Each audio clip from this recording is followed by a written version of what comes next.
Hello everyone and welcome back to our channel. In today's quick tutorial, I'm going to show you how to mute notes on Instagram. To mute notes from someone on Instagram, follow these simple steps. Open the Instagram app on your mobile device. Tap the message icon at the top right corner of your feed to access your direct messages.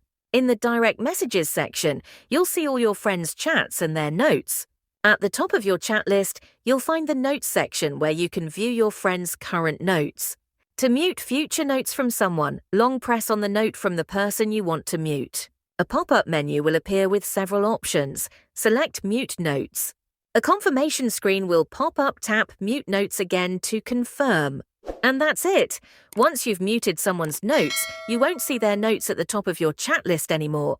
Thanks for watching, and if you found this video helpful, don't forget to give it a thumbs up and subscribe for more tutorials and tips.